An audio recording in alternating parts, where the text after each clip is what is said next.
Welcome one, welcome all. It's time to talk hockey. It's time to talk ball. EST episode 4 with Charlie B. It's the place to be, and I'm coming to you from South Jersey. What's going on? The playoffs have been enamored with excitement to this point, from comeback victories in OT to last-second game-winning jumpers, and this week has been nothing far from that. Monday night, Game 3 for the NHL Finals kicked off. Edmonton got blown out 6-1, and you know what? From time to time, things may go awry, and you may end up with a one-sided affair, but this game has pretty much been the outlier thus far for the playoffs, and you got 6 guys that all scored a goal, from Sam Bennett to Marchand, Reinhart, Rodriguez, Verhage, and even defenseman Aaron Ekblad got involved in this one, and Bobrovsky just stood on his head all night long, saved 32 of 33 shots, and if not for Corey Perry in the second period, it would have been a complete shutout. In this game, the story of the game really was McDavid and Draisaitl. Neither one of them had any points in this game, and combined, when those two go for 0 points, Edmonton is only 2-11. So it just shows you how much they mean to the outcomes of the game, and rightfully so. They are, two of the best players in the NHL, and obviously the two superstars for Edmonton. Then you get to the next game, which was Thursday night, and the Oilers. Oh man, the Oilers once again with another great comeback, one for the ages. They started out 3-0 after the first period. Edmonton got back into it, scored 3 goals of their own in the second period, while also holding Florida to none. And then third period, they split goals, 1 apiece. And then in OT, once again, Leon Draisaitl, and this was just. Again, this was the story of what the Oilers have been this whole season, really. This whole postseason, rather, really. And when you look at the box score, Draisaitl had a goal and 2 assists. Adam Henrique had 1 assist. Kapanen had an assist. McDavid had an assist. So, They really came out and told themselves that this was going to be their game. They were going to take this, and then they were going to go back to Saturday night, which is tonight, for Game 5, and take back home ice advantage with the next 2 of the next 3 games, rather, being in Edmonton, because they did have the better record. So this was great because now, again, like I said, this has been the story of Edmonton's postseason. They have now had 8 comeback victories, which is the most in the NHL. Leon is now only the 3rd player in NHL history to score multiple overtime goals in the finals. And on top of that, he also has 4 overtime goals, which is the record for most goals in a postseason. McDavid, it's been a rough series for him, really, because he has been held to only 6 assists, not a single goal versus Florida. And really, you could even look on the other side of this for the Florida Panthers, because they have one of the greats too, Alexander Barkov, who also has been struggling.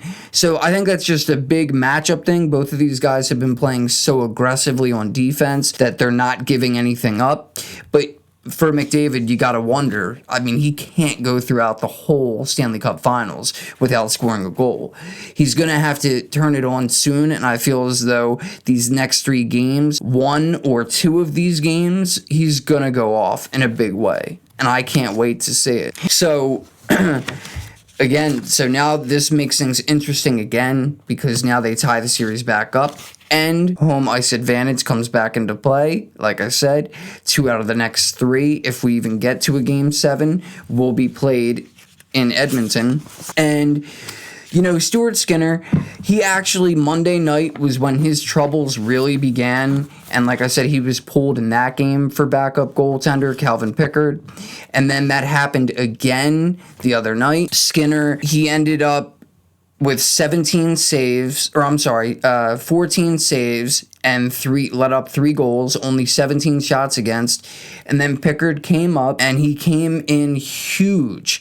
I mean, there's something about him. Every time he comes in, he's playing like his life, his job is on the line. And this isn't the first time that we've seen this from him.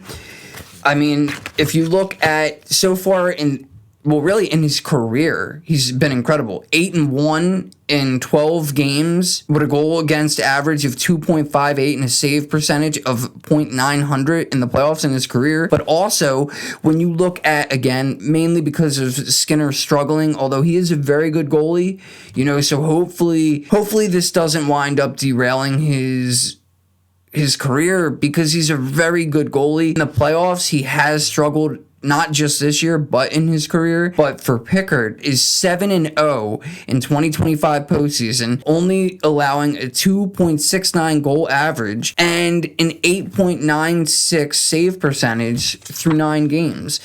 So he has been like their superhero right now, especially with McDavid somewhat struggling so far throughout the series. But I expect big things tonight from the Oilers, and I hope that they get this one, get one more notch tonight so that they can go back to Florida and set that up for the game. I mean, the series winner. It's been a long time for Canada, but for me, it's just more so about, two of the greatest players of this era. Really, they deserve to get the ring. They deserve to get it done. Last year, they couldn't. So hopefully for them, tonight they end up with another W and get that much closer to holding a Stanley Cup. Oh, the other thing about Florida that I forgot to mention, they are 5-1 in the postseason after a loss. And again, this game tonight is in Edmonton. And on the road this postseason, Florida is actually 9-2. So now, with that being said, we'll get into a little bit of the NBA Finals. So Game 3 took place Wednesday night, and the Pacers ended up winning. They took a 2-1 lead, and 80% of the time, the team that wins Game 3 winds up winning the finals. So we'll see if that winds up being true. Also, after this game, prior to Game 4, even really after Game 4, I kind of just adjusted some things here. But the Pacers are 11-0 in the playoffs when they have an offensive rating of 110 or better. They're 11-1 when Halliburton gets 8 or more assists, 8-1 when he scores 20 or more points. And that's, again, that shows up right here. Game 3, like I said, the Pacers won that one, and he had 22 points, 9 boards, and 11 assists. And also, fun fact, they're 8-0 when 6 players are in double figures. So after that, OKC came back. They ended up taking Game 4. So they came back and took Game 4, 111-104. And now, because of that, OKC's record is 18-2 after a loss this season, including the playoffs. And by the way, if you didn't know, whichever team has lost, game they've lost, they have never lost 2 in a row throughout the postseason. OKC's been a perfect 6-0 after a loss, and Indy is 5-0 their next game after a loss. So if things stay true to the way that they are, then it's just going to make it even more intriguing to see Game 7, really. And OKC is also notably 5-4 on the road, while 9-2 at home throughout the postseason. And Indy is 7-2 at home, while also 7-3 on the road. Indy is also 8-0 when Caitlin Clark is in Gainbridge Fieldhouse, although she did not attend yesterday, because she was back with the Indiana Fever today against the New York Liberty. And without Clark, they were 2-3. They're 4-5 altogether. But then today they did play and they did win. They beat the New York Liberty, who was the last undefeated team in the WNBA. And Caitlin Clark went off for 32, 8, and 9, while also getting 2 blocks and a steal. Boy, she really filled up that stat sheet. They ended up besting the Liberty 102-88. And now that was Caitlin Clark's third 30-plus points game with 5 or more rebounds and 5 or more assists. Next, we will get to a little bit of NFL here. Well, actually, I forgot. There was something else I wanted to mention. Go back to the NBA for a second. And when you look around the league, there's been news circling a couple of different players. Westbrook is one of them. Russell Westbrook just spent 1 year with the Denver Nuggets. Unfortunately for the Nuggets, they won't get him back. He turned down a $3.5 million player option with the Nuggets. And we are also right now on KD watch as the race for the future Hall of Famer sweepstakes tightens between the New York Knicks and the Minnesota Timberwolves. The Nuggets look like they could possibly be the odds-on favorite for Drew Holiday, and also I heard the Sacramento Kings are also in. And in the NFL right now, there's always going to be somebody that's going to hold out a camp. And right now, there's been a few top-tier names in the league in T.J. Watt of the Steelers. Trey Hendrickson is the most notable that everyone has probably heard about by now for Cincinnati Bengals, their edge rusher. Terry McLaurin of the Commanders. Jonnu Smith, tight end of the Miami Dolphins. Jalen Ramsey, also of the Miami Dolphins. Although it seems as though he may wind up getting traded, it's just hard right now for a team to want to take on I believe it's over $13 million that he gets paid per year. So it's going to be hard for a team to want to take that on right now. Shamar Stewart, which is a rookie edge rusher for the Bengals. We'll get to this in a second. That's a crazy story. But also Travis Hunter, the two-way receiver corner out of Colorado, who is now with the Jacksonville Jaguars. And then Jahdae Barron, the cornerback for the Denver Broncos, who is also a rookie. Actually, let's go back. First, let's talk about Trey Hendrickson. So, again, this is also a crazy story. So, really, it's not just one or two guys. It's actually three people from Cincinnati here that really, you figure if they had all three of these guys in their lineup, this defense could possibly be a whole lot different than last season. Well, the team overall, because of these defensive players, is how I should say it. It's just, so the first thing we heard coming out of Cincinnati after the season ended, we knew about the defense, and obviously Lou Anarumo ended up, they terminated his position. He was the defensive coordinator for them. Well, last year, had it not have been for their defense being so bad, if they would have ended up in the playoffs, which really they only needed one more win to get there, but had they have made the playoffs, Joe Burrow would have definitely been the MVP of the league. He had the best season that any quarterback statistically has ever had in a season. So when you see something like that, you think, okay, obviously it had nothing to do with the offense, which is a great point, because that's exactly how the Bengals looked at it. If we keep our offense the way that it is, then maybe we'll be okay. And really, that's the only thing I guess you can assume if you're really paying attention to what's going on in the offseason for Cincinnati, because people didn't even think that the Bengals would re-sign, because they have a history of not really re-signing their great players. But you have one of the best receiver tandem in the league. And, luckily, they did get both T. Higgins and Jamar Chase locked up for the future. But, however, you also have an edge rusher in Trey Hendrickson, who has led the league in sacks, not just last season, but the season before that as well. And it's gone on for 2 years now that he's been hoping to get a deal done. And in his words, they have been basically just kicking the can down the road, saying, we'll do it after next season. And then we'll do it after next season. And he's at the point where he wants to get signed or move on. And he has every right Again, he led the league the last 2 years in sacks.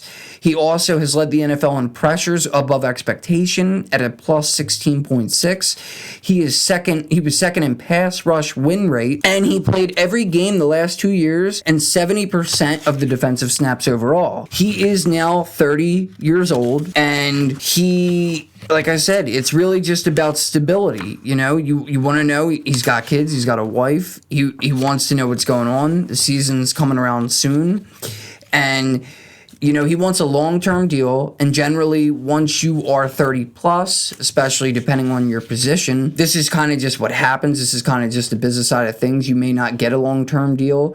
Players feel as though there's going to be regression coming. Upper offices feel as though there's going to be regression coming once you are over 30.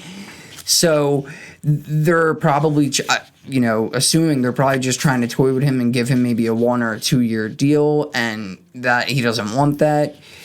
I don't know how long of a deal he would get. I would think the perfect thing would be like a 3-year deal with an average salary of, you figure, if not 40 plus, at least a lot closer to 40 than he is right now. And the guy that reset the market was obviously Myles Garrett of the Cleveland Browns. He got an average, a 40-year deal, $160 million total deal for him. And, you know, when you look at the list of defensive ends, Trey Hendrickson is the 11th highest paid edge rusher. And again, not just last year, but the last 2 years he's led the league. Plus all the other accolades that I just said. So you potentially, if you're the Bengals, you could potentially be going into the season without re-signing him. And this is the last year on his deal. And I believe he only is making, what is he making? 21. He's making 21 a year. But in the last year of his deal, here you go, 15.8 million. Yeah, during the final year. And so anyway, so if they wind up going in without him, which is potentially could really happen, and then you also already lost Jermaine Pratt, which they actually cut Jermaine Pratt because it freed up $4.5 million. But Jermaine Pratt, if you don't know, he had 99 tackles in 22, 118 in 23, and then he had 143 last season.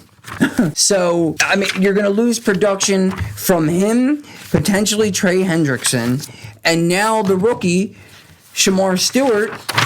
I don't really know what you expect your team to look like when you don't have these players, because they were just so bad last year. It's just hard to see Cincinnati. It's hard to take them seriously as a team that really wants to win.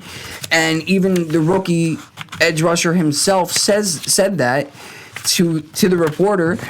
He said they're more concerned right now about winning arguments over winning games. And again, it's showing. You don't really have to even say it. We can see it. The real fans, they see what's going on. But lastly here, I just wanted to say, I hope that all the fathers out there have a happy Father's Day. And I will be back in a few days. Later in the week, I'll be giving out my way too early NFL power rankings. Plus, I'll be breaking down both the AFC North and the NFC North. Going over the team schedules and giving my record predictions for all 8 teams. And please, please, please remember to like, subscribe, and comment if you like the show. You can find Elite Sports Talk on Spotify, iHeartRadio, Apple Music, Amazon Music, and Audible. Plus, I'm also on YouTube under Elite Sports Talk Podcast, all one word. Again, Elite Sports Talk Podcast, all one word. And look for the link in the description of my show for my website. And once again, to all the fathers out there, happy Father's Day. Enjoy the playoffs, and I'll catch you next time.